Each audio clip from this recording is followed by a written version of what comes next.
persoalan pegawai pemerintah ASN baik itu PNS maupun P3K ini memang sedang menjadi topik hangat dan itu menjadi tekad kami.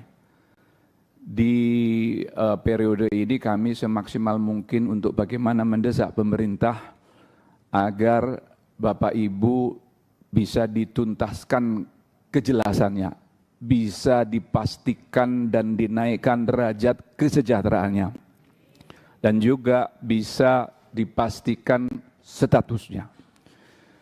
Kemarin yang Pak Gaus sampaikan adalah hasil terakhir keputusan rapat ya, yang ada di sini, di RDP di sini, dan bersama-sama dengan kementerian terkait. Memang ada sejumlah angka yang harus dituntaskan. Tetapi yakin dan percayalah bahwa hasil pendataan, baik itu yang masuk database ataupun yang belum, saya tidak bilang tidak ya, yang sudah masuk ataupun yang belum, saya harus sampaikan bahwa pemerintah dan DPR, khususnya Komisi 2 ini punya tekad yang sama, agar bisa secepatnya menuntaskan kejelasan status Bapak Ibu yang hadir di sini sebelum kokok ayam pagi. Artinya apa? Kalau ini kita terjadi beda pendapat, ada yang sudah masuk database ataupun belum, itu hanya bagian dari cara pandang pemerintah. Kebetulan saya Komisi 2 yang ditugasi juga di Banggar. Pemerintah dan kementerian lembaga terkait pemangku kebijakan ini tentu punya cara pandang yang berbeda dengan kita. Pemerintah akan menetapkan kebijakannya sesuai dengan kriteria syarat yang berlaku dan juga kesiapan penganggaran. Dari sisi APBN, kami kemarin rapat terakhir dengan BKN dan Kemenpan, format APBN 2025 besok sudah harus mencerminkan kejelasan status Bapak Ibu yang hadir di sini dan semua yang sudah bekerja mengabdi pada Indonesia. Lalu kami juga menyampaikan beberapa persoalan kawan-kawan tenaga kesehatan dan juga bidan. Ada sejumlah angka, ada sejumlah nama yang mereka sudah lolos. Mereka sudah lulus ujian, tetapi belum lolos. Ada ternyata beda cara pandang antara Kementerian Kesehatan, maaf Bu Rike, saya juga sempat mengontak kementerian terkait, perbedaan cara pandang antara bidang profesi dan bidang pendidikan. Saya bilang apapun cara pandang itu silakan, kebijakan ada di tangan pemerintah, tetapi persoalannya secara politis, secara faktual, teman-teman bidan yang ada di lapangan, ada di pelosok-pelosok, ada di daerah terpinggirkan, mereka profesi ataupun pendidikan semuanya bekerja membantu pemerintah menolong persalinan. Betul? Orang mau melahirkan tidak tanya ibu bidan pendidikan apa ibu bidan profesi. Tetapi ketika di kampung tidak ada tenaga yang menolong persalinan, maka dia punya hak menolong persalinan. Maka dia sudah mengabdi pada republik ini. Untuk itu ada sejumlah angka kalau tidak salah kawan-kawan kita 700 atau 600 sekian. Karena dia sudah lulus, wajib hukumnya bagi pemerintah untuk diangkat. Pada bagian lain, beda cara pandang tadi yang Pak Gaus sampaikan dan juga pemerintah. Kalau tidak salah dalam notulen rapat, nanti tolong dicek dengan kesekretariatan, pemerintah berjanji, pertama akan menuntaskan angka yang sudah disepakati itu. Tetapi bukan berarti ibu bapak yang sudah keluar keringat mengabdi pada merah putih, kemudian tidak diperhatikan.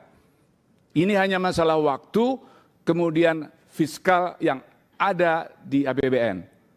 Permintaan kami Bapak Ibu tetap sabar, ikhlas, mengabdi pada profesi masing-masing. Jangan salah, ini memang benar apa yang disampaikan Pak Kamran. Kadang mereka yang sudah PNS dan sebagainya, mereka selalu melempar kepada ibu bapak untuk menyelesaikan tugas-tugas itu, betul? Nah, tetapi pada bagian lain, sabar, sabar, dan sabar. Jangan ketika dilempar begitu pekerjaan, terus ibu bilang, no, serahkan aja tuh yang PNS, yang sudah P3K. Jangan. Pengabdian ini saya yakin dengan penuh keikhlasan akan berbuah hikmah. Saya akan mengawal untuk menyelesaikan semua pegawai yang sudah mengabdi pada Republik Indonesia ini. Hanya masalah waktu. Satu permintaan saya, tetap ikhlas mengabdi dan tolong dukung doanya. Terima kasih dari saya, Agung Widiantoro, Dapil Brebes, Tegal, dan Kota Tegal. Tolong sampaikan sama kawan-kawan. Kalau ada yang hadir, ya alhamdulillah. Kalau nggak ada yang hadir, tolong diajak juga. Karena di sana bukan berarti tanpa persoalan, begitu. Kemarin kami menerima pengaduan, kalau nggak salah ada 60 dari 600 sekian bidan pendidikan yang mereka sudah lulus tapi tidak lolos. Melalui siaran langsung yang dilansir oleh Bu Rike ini, saya titip salam bahwa kami sudah berjuang untuk dapil kami dan juga teman-teman semuanya. Nasrun minallah wal fatun qorib, Allahumma fiqh ila qaumit thoriq. Wassalamualaikum warahmatullahi wabarakatuh. Om Santi Santi Santi Om. Izin pimpinan.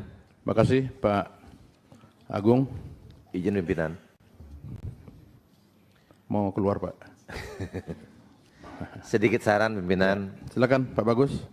Siap, terima kasih pimpinan.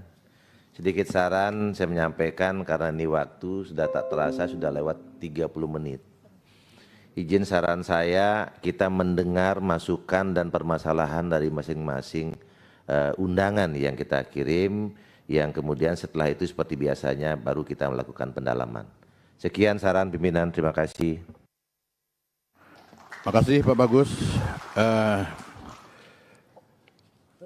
Jadi begini Pak Bagus, dan saya izin kepada teman-teman anggota, saya kira semua permasalahan sama ini. Iya kan?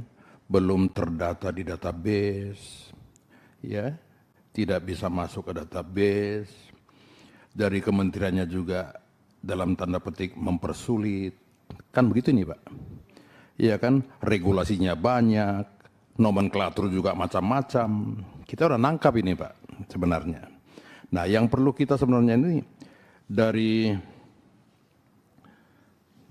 dikurang 2, dari 8 ya forum ini, tolong Pak, kami dikasih berkasnya. Ya, diserahkan ke kami nanti berkasnya. Nah, berkas ini akan dikaji oleh tenaga ahli di Komisi 2 dan akan kami serahkan kepada kementerian dan kepala BKN. Ya. Kita sama-sama berjuang, Pak. Walaupun kami sudah dipercaya sebagai wakil rakyat, tetapi tetap Bapak sebagai prinsipal kami itu harus mengawal kami juga. Kita berjuang bersama dengan catatan 24 Desember 2024 semua tenaga honorer, saya ulangi Pak, sudah harus diangkat menjadi paling sedikit P3K. Ini Pak.